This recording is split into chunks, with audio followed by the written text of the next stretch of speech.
we don't need a lot to be happy. But here's the next part of it. I don't need a lot to be happy, but I want to accomplish all my goals.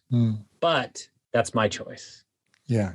And because it's my choice, there's a lot of power in that. Yeah. And I think if you look at the standard, everybody, they feel like they don't have a choice. And one of the greatest things I ever heard, Aubrey Marcus was being interviewed by Ed Milet, and Aubrey said, look, you cannot eat for 2 weeks and you might die. You cannot drink water and you might die, but that's still a choice. Yeah. And I think there's a lot of people out there walking around like they don't have a choice.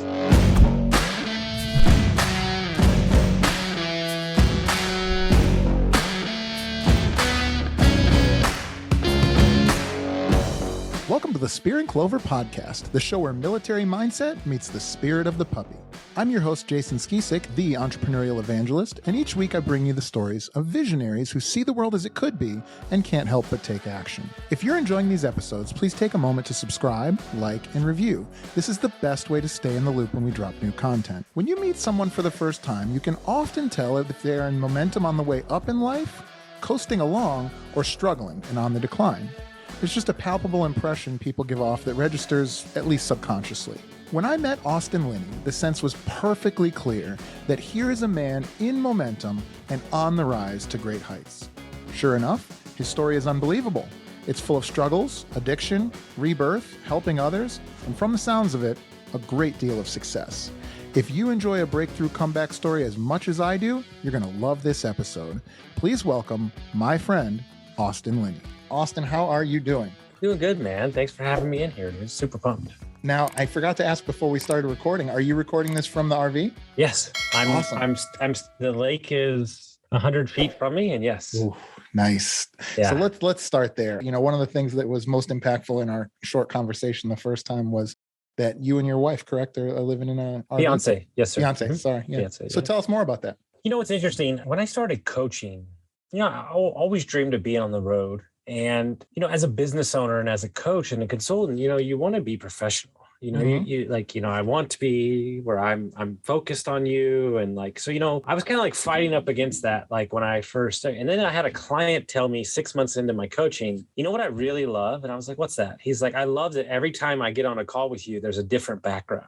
And he's like, because I know that you're living what you preach. Yeah. And it clicked on for me. And I was like, so I just need to be me. And the people that want that are going to show up more. And the ones that don't are going to go away. Yeah.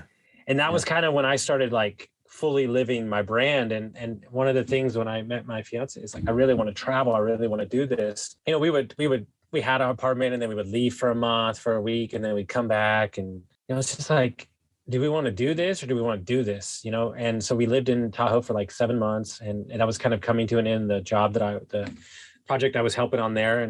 And she's like, I've always wanted to do an RV. And we're like, hey, let's give it a shot. And so, made a phone call to a business partner, and he was like, hey, you can borrow mine, you can pay me for it. And then we had to like buy a car. So we bought a car, and like, it was like bam, bam, bam. And then we just hooked it up and we took off. And that was like 2.5 months ago. And, wow. We'll be out here at the foreseeable future. And one of the things that people ask me all the time, there's a couple reasons why it matters to me. But there's a couple things that people don't talk about.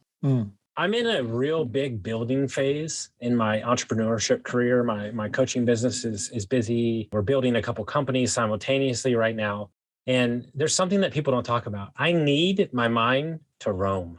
I have to roam because it's taking a lot of me decisions, and there's a lot of gravity. The numbers are getting bigger. The businesses are getting huge. And I like the different environment changes. I like the different perspective. And more importantly, there's a lot of big deals that are going down right now that I physically need to shake somebody's hand and sit in their living room and look at them dead in the face and go, hey man, I need a couple $100,000. It's a lot easier to do in person. And then the last thing that's the most important to me, it really puts perspective and just simple. And I wrote a post the other day, and because the weather's been, kind of iffy lately, but we finally got in the kayak the second time since the trip. And every time I get in my kayak and I listen to some music and the sun's going down, I think to myself, man, we don't need a lot to be happy. But here's the next part of it. I don't need a lot to be happy, but I want to accomplish all my goals. But that's my choice. Yeah. And because it's my choice, there's a lot of power in that. Yeah. And I think if you look at the standard, everybody, they feel like They don't have a choice. And one of the greatest things I ever heard, Aubrey Marcus was being interviewed by Ed Milet, and Aubrey said, look, you could not eat for 2 weeks and you might die. You could not drink water and you might die, but that's still a choice. Yeah. And I think there's a lot of people out there walking around like they don't have a choice. And that's what I rail against. Yeah, I can see that. I had a guest and a good friend of mine, Dr. Mike Risher, and he says, if I forget the quote, it might have been Marcus Aurelius, but basically it's you have an ethical obligation to make the biggest impact on the world as possible, because there are these gifts that you have and these visions that you have, and to go out and do that, I think, is such a virtuous thing. So success is sort of, almost an ethical obligation. 100%, but ultimately understand that what people are wanting from you as a coach or an entrepreneur or a leader of your company, they want your energy, right? And if you're not bought into your life, if you're not in clarity of what's going on, then what do you expect the people to buy into? Yeah. Like if you're not bought into you, like I just watched an amazing documentary on like the crypto king, and like this guy, $250 million disappeared. It was amazing. I couldn't put it down. I love stuff like that. It's like, I love the psychology behind it. And what were people doing? They were buying in to something that was in the beginning to a person, and he was selling them on this was the thing, right? And so this is look, anybody can get caught in a scam. I've lost money in business many a times. I'm not worried about that. But what I'm saying is if you're investing, this is my big thing. If you're investing to get out of something, then you're probably not in the right place to do it. Yeah. But if you're investing to enhance a life that you've already created, then that's two different totally. Yeah. Yeah. I always say you can kind of do anything from a place of want, but it's really hard to do anything effectively from a place of need, unless it's like survival, right? Why don't you tell everybody exactly what it is you do? I think you've alluded to it a little bit, but you have such an interesting business or businesses. Sure. Just give us the quick rundown on who you serve and how you do it. Yeah, mainly because of COVID, I kind of always had coaching on the horizon for me, but I was working private equity and spent 7+ years in the short-term rental space and built a couple businesses. We have like 5 businesses right now. I'm a mindset business consultant for entrepreneurs, for people who are kind of like, a lot of my guys have made money and they're kind of like, is this it? And this is where I am. Like, I'm just going to make money.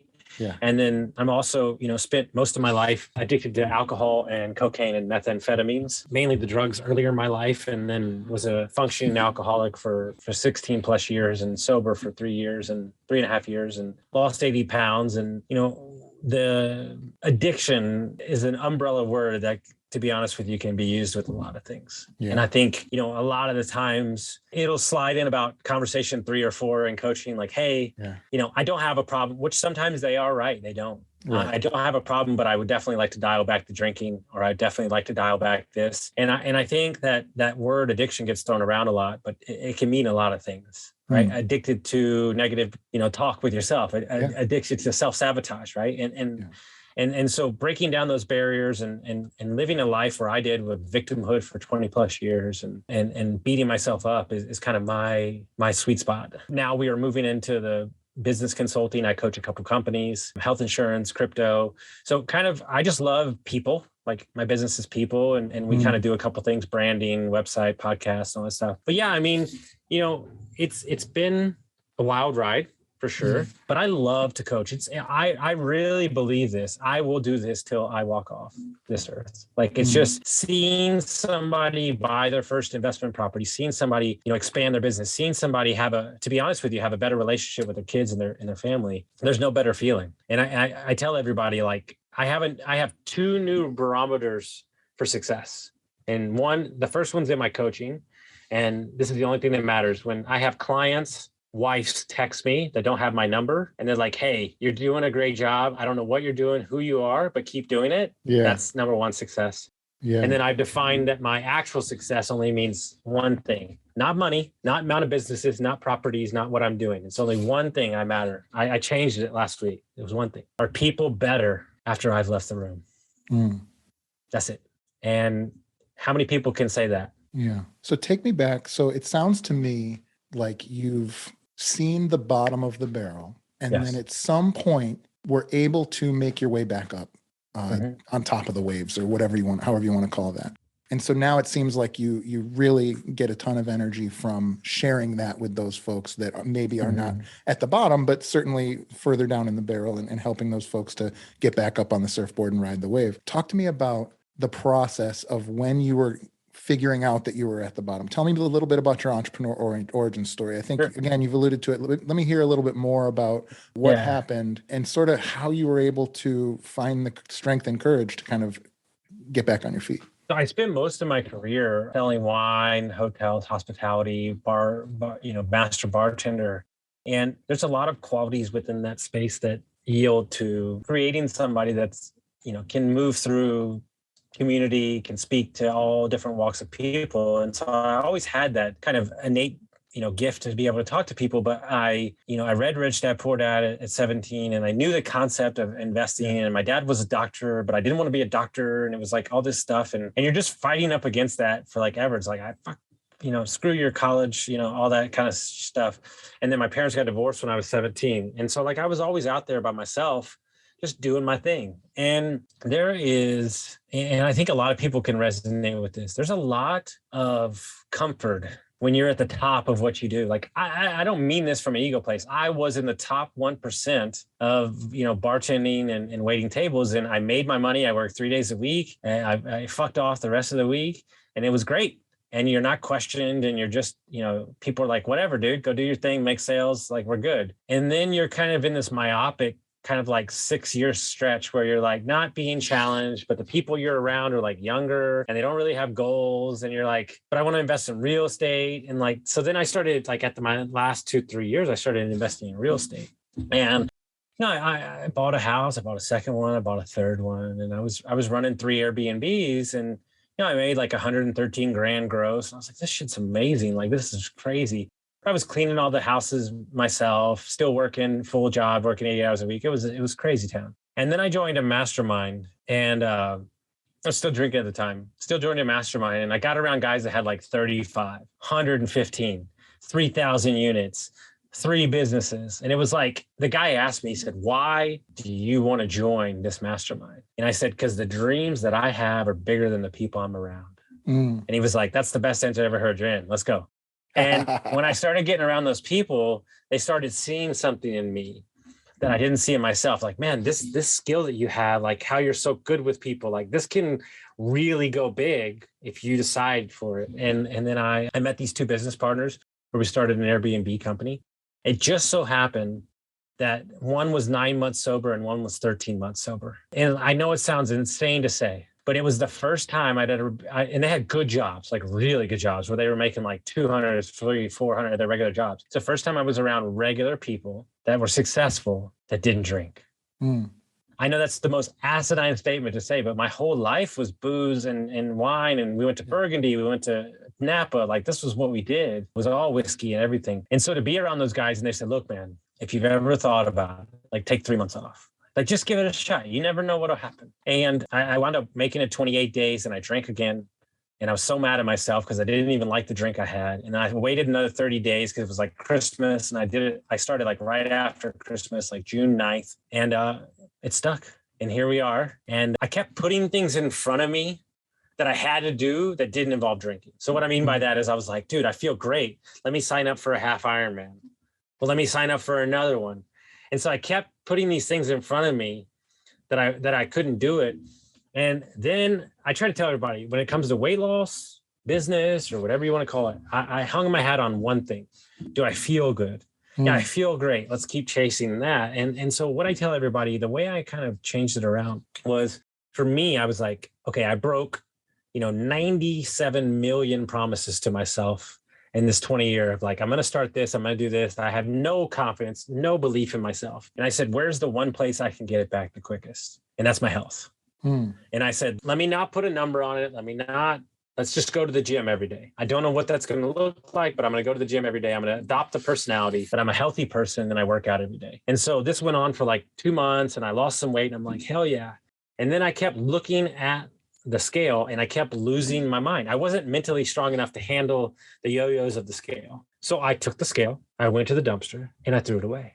And I said, if I'm going to do this, then what's the goal I'm searching? I want to feel great. Okay, so that was my only barometer. It wasn't the workout. It wasn't everything. I'm gonna feel good. And it was towards the end of the year, and it was like September, and I was like, I really want to do something because I feel the momentum coming. I'm losing a little weight. I've lost like 20 pounds.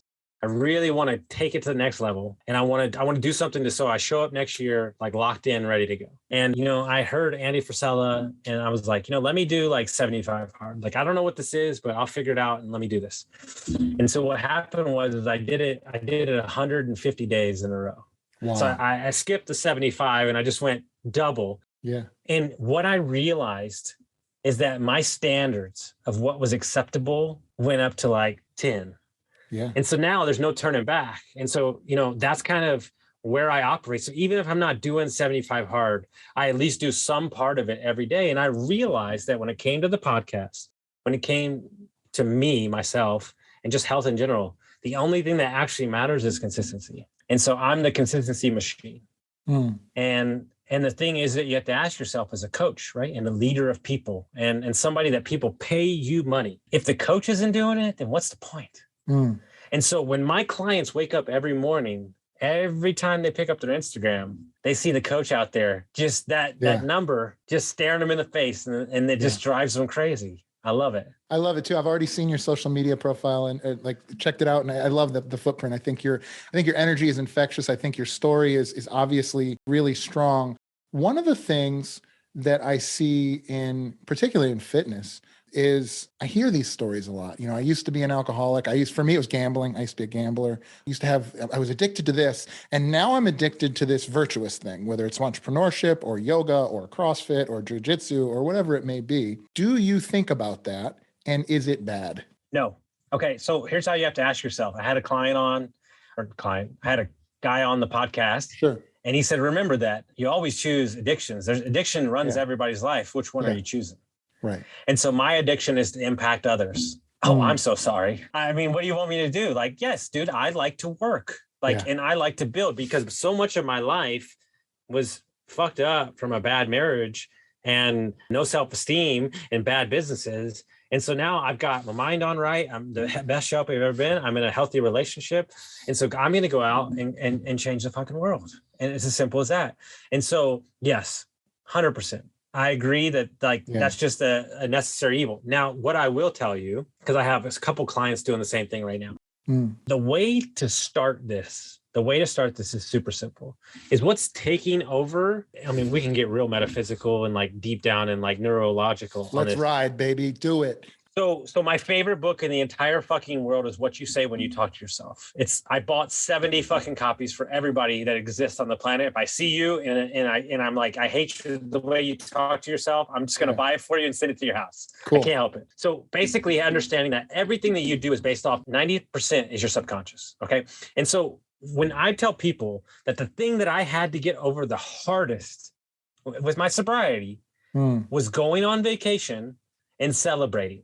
And they're like, what? When I went to Costa Rica for 10 days and did not drink, I was officially sober for the rest of my life. That was my shit. I was like, that's my Everest. I got it. Yeah. And then I had to figure out a way to celebrate a big win or something like that. And so remember that when I was coming home and drinking, I wasn't even thinking about it consciously. It was subconscious. I had a hard day at work. My parents taught me, for lack of better, the society, my parents, you had a hard day. You drink something, that's how you calm down. So what I get my clients to do is this. Don't judge yourself. The number one thing that people do is they say, oh, just stop drinking. You know what I say? Go fuck yourself. That's not how it works, dude. Yeah. But here's the deal. When the emotion comes over you, can you go hit the Peloton? Yeah. Or can you just like change the behavior once in a 7-day stretch and then try to do it again in that 7-day stretch? So my thing is like, hey, I really feel like I need a drink right now. I'm going to go on a 45-minute walk. Yeah. And so now my default is now we just change that behavior. Oh, and then the brain goes, uh-oh, what just happened? That something just changed. And it's just, I call it the spoke in the wheel. Mm-hmm. You just got to put the stick in the wheel sometimes because you're doing all these behaviors and you don't even know that you're doing them. So you have to do something to switch it. And then when you switch it, the brain goes, wait, there might be a different way. And that's kind of like all the seed that you need, right? And I hear you talk about celebration, right? And I think that there is this sort of like pathological idea of either food as reward or alcohol as celebration or drugs as celebration. I got to unwind from this terrible life or whatever it is. The funny thing that I think of immediately just hearing your story, motherfucker, you celebrate every day of your life because you've constructed your life in such a way, you've engineered your life where what you're living. I live at the beach. I live in the dunes of Indiana in the beach.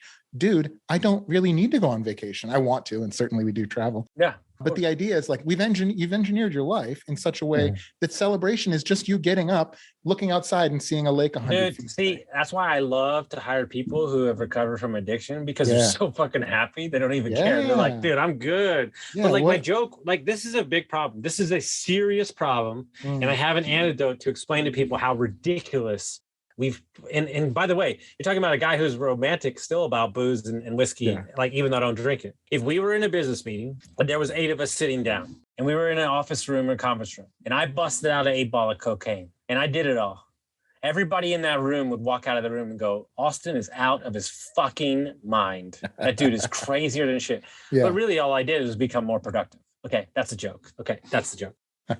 But here's the rub. If I did that same thing around those 8 people and drank a case of beer, they'd be like, oh, that guy loves his IPA. Sure. So tell me what we've done. We've taken a product and we turned it into coffee. We turned it into the everyday thing. Well, that's just, it's just, they go to the golf tournament, they drink and they get, no, dude, it is bad. It's a poison. And look, you can drink. Dude, I'm all about it. I make people drinks all the time still. Yeah. But what I'm saying is if remove it for some things in your life and tell me if you have a problem or not. Like remove it from a celebration, remove it from a barbecue. Like, can you make it through a time? And the thing is what's exciting to me is done with, and I mean this wholeheartedly, done in the right setting with the ceremony. Like, hey man, like I closed this big fucking deal and I like this one whiskey. Like my thing with me though, is the one drink turned into 2 drinks, turned into 3 drinks, turned into, I don't even enjoy this anymore. And that's where it was like, I don't even like what I'm drinking. Like, this is like vodka and like crap. Like, why am I even doing this? And I realized that it was a habit. It wasn't even something I enjoyed anymore. And that's when it turns over to something different. Yeah, exactly. Yeah. That was me with cigarettes. I quit cigarettes in one day. And it was because I was in Iraq at the time deployed. It was 2005, June 1st. I was smoking cigarettes. They were 50 cents a pack. And they were all stale cigarettes in Iraq that we were getting. And you could smoke anytime I wanted. I could smoke all day, every single day, as much as I wanted. And there just came a point where I was like, I don't even like this. I don't even like doing this. And so I just quit. Yeah. You know what's interesting about that? If you really want to take it on a thing that's, I actually think higher level and more of like a mass problem, is that habitual habit is what we do with negative thoughts. Sure. Absolutely. It's what we do with negative talk to our head. And just like, you know what? It's not going to work this time. You know what? Why should you even try? You know what? I don't deserve this. And ultimately understanding that the only way that you do deserve that is to feel like you do, to even have the seed of belief and saying, you know what? I can do better. And the thing is, I do this little exercise with my clients. It's really simple. And I'm 100 for 0. I always win every time. Okay. I said, if the next 6 months, this thing that you want, this goal, these goals that you want, if you go all in, I want to lose 20 pounds. I want to create 100K in revenue. If you go all in, what's the things that would positively affect you? Like, what are the things? Well, I would feel great. I would have money. I would be healthier. I'd be everything. Okay. Now name me the negatives. I'll wait. Oh yeah. Guess what? There's never been one. We think that we're all in. We're not all in. And the thing is I'm so all in on my vision. I'm so all in on the people I'm helping. They just asked me today on the company call, what was my goal for the next 90 days? I said, for you and you to have financial income coming in where you're not stressed. I know, but how's that a goal? No. I didn't say I want money. I said, that's my only goal. Okay. Well, we know where Austin stands. Now, how do we go execute this? Because supporting those people and getting them to a place where they're financially taken care of is going to allow my company to expand like tenfold because they're bought into how much I believe in them. And it's something my fiance said to me that's really like her seeing some of the coaching when we're driving in behind the doors. And she was like, dude, they're not paying. Like, don't get me wrong. You're smart and you know business and real estate, but they're not paying you for that stuff. I was like, what are you talking about? She goes, they're paying you for your energy and your confidence. Mm-hmm. Mm-hmm. Like, and for you to just like, it's like almost like a breath of like confidence where you just shut. And the thing is as a coach, you help people all the time. You send that text, even though they didn't ask for it, because you're slowly implanting that different speak, and you can kind of see, and my rule is very simple. I have a simple rule. I wake up every morning and I think one thought. If Gary Vee thinks he's playing small, I got shit to do. Today's show is brought to you by High Level CRM. High Level is an all-in-one platform designed to help entrepreneurs grow their businesses without the need for multiple softwares or an IT team. Not only does their easy-to-use software allow you to track and manage your leads throughout each phase of the relationship, but it also allows you to build funnels, track stats, and more. Guys, I sat down and added up the cost of software I was able to replace with just one app, and it was over $1,000 per month. Because this is an all-in-one application, I also save a ton of headaches connecting apps and building automations, and the team at Go High Level does a great job of getting you started quickly and easily when you sign on.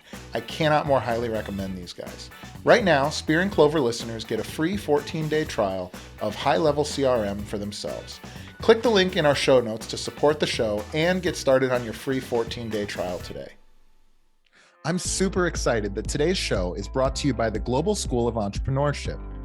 Most practicing entrepreneurs cannot take 2 years away from their growing business to attend a full-time campus-based program or spend every weekend away from family and business for a couple of years. Finally, there's an accredited program specifically designed for you to work on and grow your business while completing your MBA. The GSE MBA complements the needs and schedules of someone actively engaged in an entrepreneurial venture while still covering the accredited curriculum expected from any MBA program. The Global School of Entrepreneurship offers a unique offering called the Mastermind to MBA program. It consists of 10 students who work together in a forum-style cohort and meet every other week for a year. The GSE MBA helps you develop skills in critical thinking and strategic planning. Students also develop competencies in leadership, decision-making, and communication with both employees as well as the important stakeholders in your business. You will be exposed to world-class academics and fascinating guest lecturers. You'll work on your business while working in your business. Students are guided by real-world entrepreneurs with decades of experience starting and scaling businesses just like yours. Best of all, I'm beyond proud to announce that the Global School of Entrepreneurship has agreed to offer one Spear and Clover listener a scholarship to join an upcoming Mastermind to MBA cohort. They are looking for someone just like you to bring a unique perspective to the program, and they are accepting applications right now. To learn more and to apply, simply go to www.gse.mba/spear. That's www.gse.mba/spear. Don't miss this opportunity to level yourself up and surround yourself with other like-minded entrepreneurs just like you. Once again, to apply for the GSE MBA Spear and Clover Scholarship, simply visit www.gse.mba/spear. That's www.gse.mba/spear. Today's show is brought to you by Scaling with Media. I mean, literally, like if it weren't for the folks at Scaling with Media, you would not be getting this. Scaling with Media is a truly revolutionary company for any entrepreneur who wants to reach a larger audience without taking on the years of experience necessary to master the required skills. These guys do it all. From helping you develop your creative plan to editing, sourcing content, copywriting, ads management, and way more. Whether you're looking to launch a YouTube channel or podcast, or you just want to scale your business out to more eyeballs, these guys are the absolute best one-stop shop. But that's not all. Right now, Spear and Clover listeners who sign up for their brand launch package will receive a free professional grade studio kit that I'm actually recording right now on. The studio kit includes a professional microphone, stand, lighting, and headphones, and is worth well over $500. Take action now by going to scalingwithmedia.com/spear and claim your free studio kit. Again, that's scalingwithmedia.com/spear, scalingwithmedia.com/spear. Now back to the show. Yeah, you got a little bit Gary Vee in you. I can hear that for sure. They call me Gary Vee Light and my other boys. Yeah. So let me ask you this. What I'm hearing, so you're a textbook entrepreneur personality type in EPT, right? Mm-hmm. just it's all over your face. Me too. You know, and one of the things that I've found in my life is I need, whether you want to call them lighthouses or you want to call them bumpers on the bowling alley, to make sure that I don't start 20 businesses this year and then have 20 of them fail. So do you have any structures in place? Are there any personality types that maybe balance you out in your partnerships, where somebody is out there going like, hey, this is great, continue with the reality distortion field, move forward, kick ass, take names, we're going to count the beans and bullets back here? Like, do you have any kind of structures in place for that? Single-handedly changed my entire life. Yeah. And tell me more. They call me the wild mare. And so a lot of the times the SOP. They call you a mare? And you take that? No, it's fine. But what I'm saying is, so the SOP, the systems, the CEOs in my businesses, sure, they're like, you know, what changed my life was super simple. When my first business partnership, they almost knocked me down for who I was. Right. But here's the deal. I also wasn't refined enough in who I was to behave properly. Sure. You know, I was still a learning business. But now, instead of competing against what I am and trying to force me in a box, they let me run.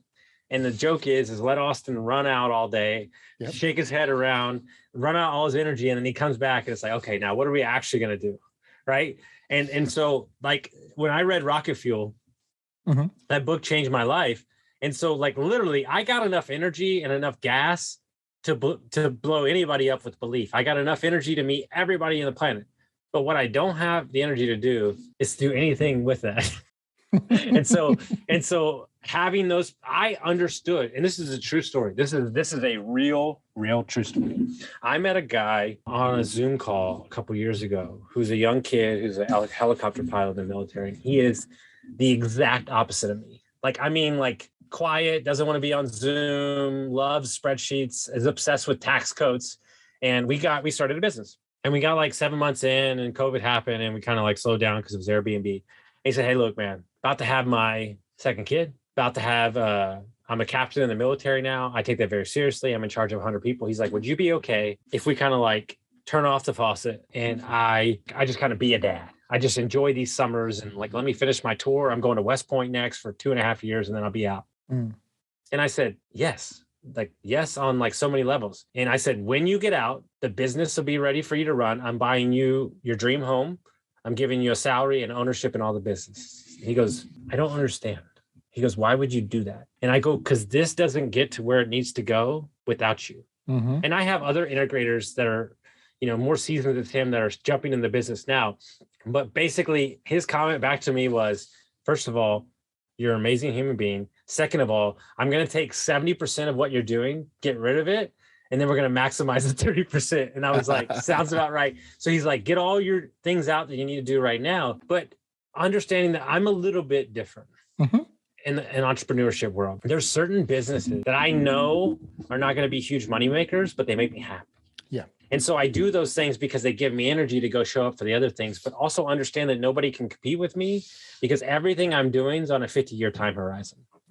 So like a lot of the stuff that we have in the hopper now, it's not going to see maturity for like 2 to 3 years until we have like the cash. And so we're building with the end in mind.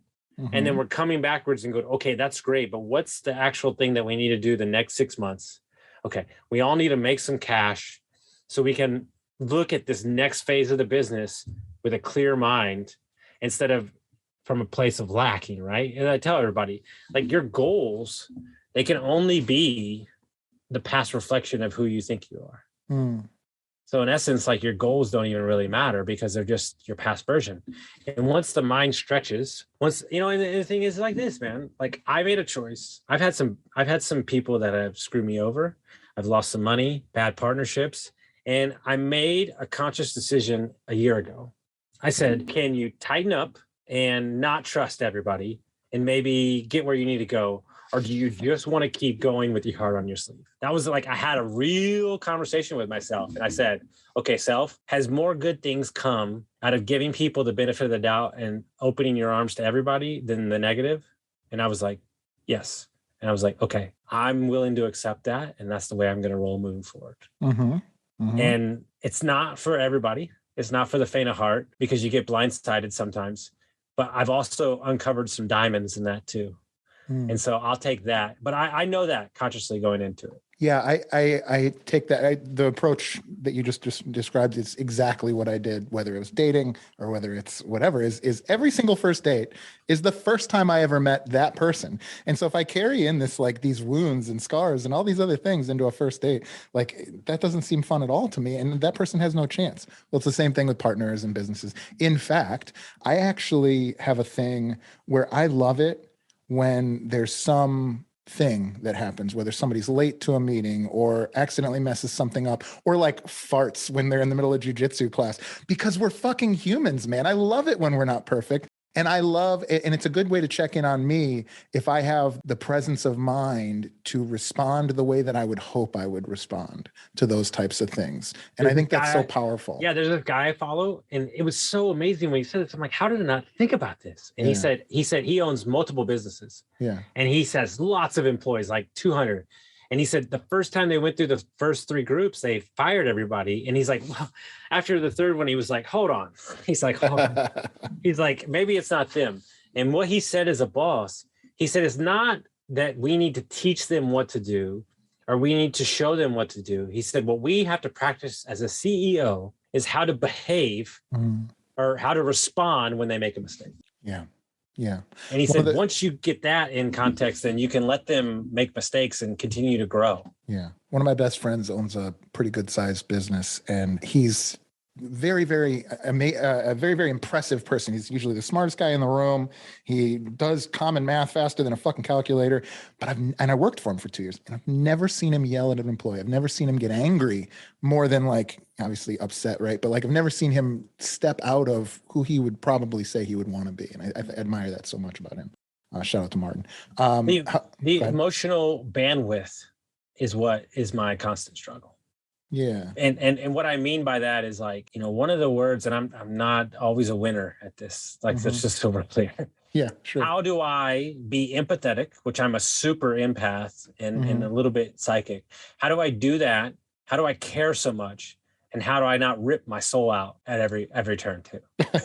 You know, like that's the rub, right? Like how do I not lose that part of me that cares and compassionate? But how do I disassociate myself from the things that are going to rip me apart where I can't sleep at night?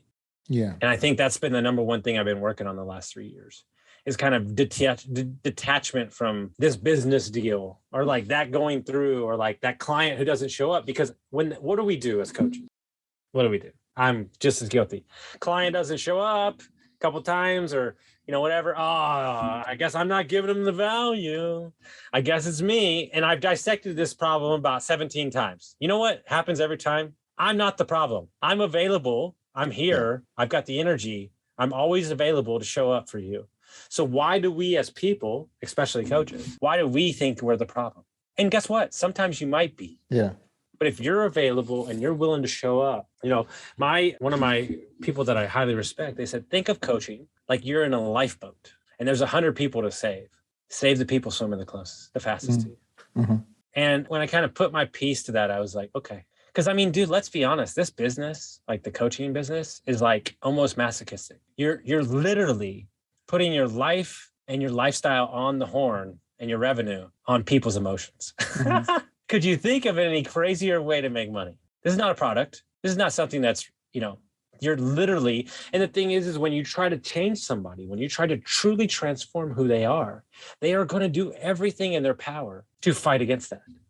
You know, especially older males, because they're making a little money. They're making a little scratch. They're making 300 grand and they're in a marriage that doesn't serve them, or they could grow up. But in order to transform their complete life, they might have to leave the marriage. They might have to leave the company where they've made the money. And so that they're about to change. And then they go, no, this is too much. I'm just going to stay in my mediocre thing. I've had this happen so many times, I can't tell you. Mm-hmm. And like, I can almost predict it, like with the sundial. Call 7. They start not responding to text. They miss a meeting. No, I can't. There's not anything more than this. There's so much more than this. Do you think that you're able to change people, or do you think that they need to change themselves? A little bit of both. I think you can crack open a new perspective. And mainly the way to do that is as simple as this. My favorite thing to do is clock all their words and just hold on to them. Mm-hmm. like, because I have a good memory. Yeah. And then I just repeat them back to them, and they're like, "That sounds dumb as shit." And I'm like, "Yeah, you said that." And they're like, "Oh," and that's kind of like the hammer, like they're like, "Oh, that doesn't sound good," And then you use, obviously, what Enlifted has taught me, which is writing it out and kind of, because like I'm guilty. Mm-hmm. Client gets on the call. Oh my God. Oh my God. Oh my God. Oh my God. This is going on. This is going. Okay. Whoa. Yeah. Tap it down. Let's write out what actually needs to get it done. And one of my favorite things to do is let's write the list of the 10 things that you need to get accomplished. Like no order, just write it down. Like write it down. And then I go, okay, rewrite the order on priorities 1 to 10 of the most important and prioritize it. And you know what happens? When they write down that list without thinking about it, it goes business and it goes personal. Mm-hmm. When they prioritize it on purpose, personal goes up top, business goes at the bottom. So if you're not handling your personal life, if you're not working out, you're not eating right, you're not taking time for yourself, how do you expect to show up in business? Mm-hmm. There's no, my thing is there's no business problems. Business problems don't exist. There's only personal problems wrapped up in business. Yeah, 100%. One of the things that I've thought multiple times throughout this conversation is, and you're a fitness guy, so you'll get this. In fitness, we talk about core to extremity. In other words, like, I don't care how strong your bicep is if your core is dog shit. And that core is us as ourselves, right? And so if we want to be good in business, we better be good with ourselves first, if that makes sense. And I'm hearing that through everything you're saying. You used the word integrators earlier. Are you a traction guy? Is that do you follow a structure, or what do you guys do? Well, my business partner follows the structure. I'm trying to peel back under the layer, under the we're using traction as a base layer. Sure. We don't love how it's not client facing. So we're kind of taking traction and taking this other product called Scalable and then using what we've learned and kind of piecing it together. And I think what will happen eventually is we'll create our own probably in the next couple of years. But basically it's a 3-year, 1 year, 90-day goal. Mm-hmm. And then mind mapping it out and then creating kind of rocks. I like rocks. Yeah. And then ultimately saying, like, let's say you have a list of 10 things to do, right? I bet you that you really only need to get like 2 or 3 of those things to. So I just cut it out. And I'm like, what do we need to get done right now? Because remember that the action that you're taking sometimes doesn't show up in revenues. Mm-hmm. It shows up in structure. It shows up in, and I think when I found out about delegating, I delegated everything. Mm-hmm. And it was too much. It was like, I delegated everything and had no idea what was going on. We're spending hundreds of dollars a month in the podcast, and I didn't even want to look at it. And then I finally opened my bank account and I was like, oh my God, what are we doing? And then I was like, no, that was too much delegation. And then we like reeled it in. And so now, like, what I did, kind of my business thing is this term called blitzscaling, mm-hmm. which means I'm going to go out and take massive amount of action for like 6 months. Mm-hmm. And then I'm going to yank back and then I'm going to restudy what worked and what didn't work. And then I'm going to go forward. And it's kind of what I did with the podcast. I'm going to slam it out for a year. And then I'm going to spend the next 6 months learning marketing, find my avatar, and then kind of go with that because they were impressed with my thing. And now we're finding like the right people. And so I think that's what not a lot of people do. I don't think they take the action necessary to even get the answers they need. It's as simple as this. You're sitting here spending 2 months trying to figure out what your clients need. How about you just ask them, like, will your ego let you ask the question? Like, no, like just say, hey, what is it that's, my favorite question is what's pulling against you currently that you'd like to remove? Mm-hmm. Find that out, coach on that, you're good to go. So yeah, I mean, I think I'm actually got I'm going to take I'm basically going to create an entire VA company that maybe I don't own, but they work with us. That's going to be a massive group of integrators. And so my companies are going to be working 24 hours around the clock.